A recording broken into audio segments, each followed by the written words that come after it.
हरे कृष्ण। आज राजा भर्तहरि की थोड़ी सी कथा सुनेंगे।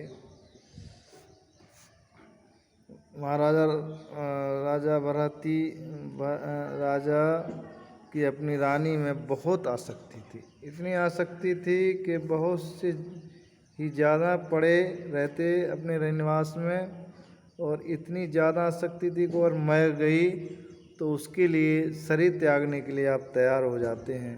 तो कहते हैं नहीं, मेरी सब कुछ वही थी, ऐसी रानी मिलेगी नहीं, और उसके मरने के लिए आप तैयार हो गए।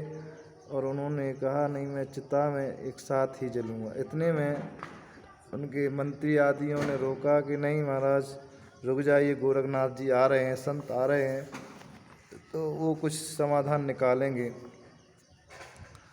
तो इस तरह से संत जी आ रहे थे और उनका एक जो कमंडल था, हांडी थी, वो आके गिर जाती है और टूट जाती है। तो जब हांडी टूट जाती है तो वो बहुत रुदन कर रहे हैं और बहुत बेचैन है, परेशान है। तो किसी ने बताया बाबा बहुत दुखी है दुखी हो रहे हैं, क्या किया जाए। तो जब वहाँ पे भर्तहरि जाके महाराजा से पूछते हैं, महाराज क्यों रो रहे हो, क्या बात है। तो कहते हैं कि मैं क्या बताऊं, मैं अंधा हो गया हूँ, मेरी हांडी फूट गई है। ऐसी हांडी थी तुम क्या समझो, सब कुछ उसी में खाता था, उसी में पानी पीता था, उसमें रसोई बनाता था, उसी में ही सब कुछ रखता था। और जब बारिश आती थी उसमें कपड़े भी रख लेता था जिससे वो भीगे नहीं, उल्टा करके। तो इसलिए मेरे जीवन का साथी हांडी थी और मैं उसके बिना नहीं रह सकता हूँ। मेरा सब कुछ बर्बाद हो गया। मैं उसमें कपड़े भी धोता था, स्नान भी करता था, सब कुछ मेरा था। कितना नुकसान हो गया, बहुत बड़ा नुकसान हो गया। हांडी फूट गई, वर्षा आती तो कपड़ा सब कुछ रखता था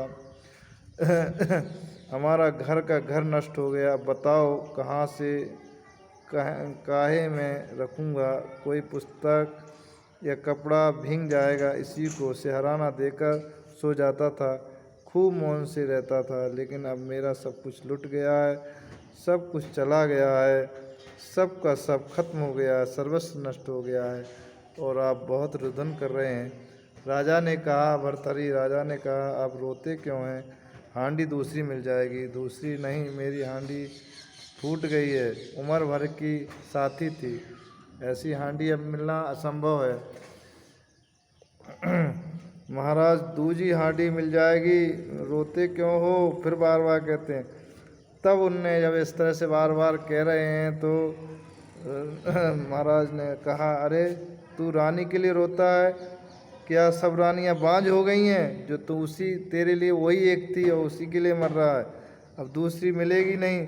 मैं तो रोने से काम चला लेता हूँ, तू तो जलने के लिए तैयार है उसके साथ।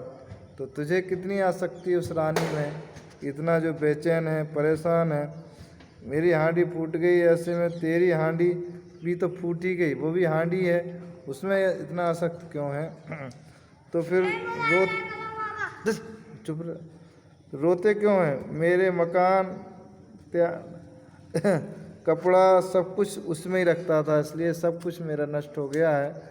तो इस तरह से राजा को ज्ञान हुआ और वो राजा बोले अब नहीं रोएंगे और मैं राज भी नहीं करूँगा। और अपने मंत्री उनसे बच्चों से कहा कि आप लोग राज चलाइए, अब मैं महाराज के साथ ही रहूँगा। तो इस तरह से महाराजा भर्तहरि सब कुछ त्याग के और अपने गोरखनाथ जी महाराज के साथ चल दिए। बोले इन्हीं के साथ खाएंगे, भिक्षा करके जो भी करेंगे। तो इस तरह से उनको ज्ञान प्राप्त हुआ। तो संसार के लोग भी आज इसी तरह से बहुत परेशान हैं, बेचैन हैं, इतनी आसक्ति है संसार में। अगर कोई घटना कुछ हो जाता है तो उसके बिना रहना मुश्किल हो जाता है, बेचैन हो जाता है, परेशान होता है। तो ये प्रकृति का नियम है, आया है तो जाएगा ही और ये चलता रहेगा। इसलिए हमें संसार में किसी में आसक्ति ना करके केवल भगवान का भजन करना है, भक्ति करना है। कृष्ण नित्य हैं, निरंतर हमेशा वही रहेंगे, और जीवात्माएं अनित्य हैं, हमेशा इनका क्षय होना है, कर्मों के अनुसार इनका जन्म होते रहना है।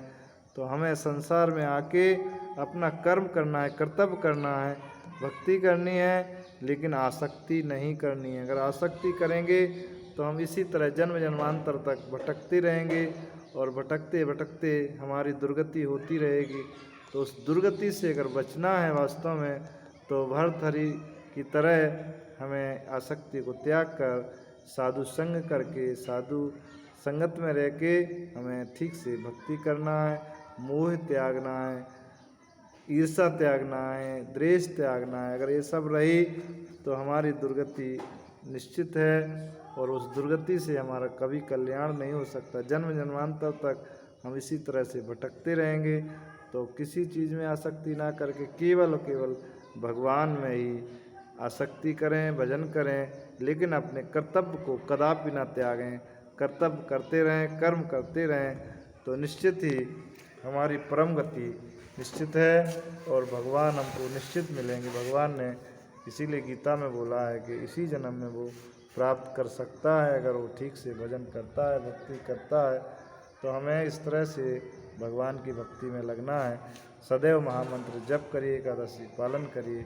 हरे कृष्ण कृष्ण कृष्ण हरे हरे, हरे राम राम राम हरे हरे, हरे कृष्ण।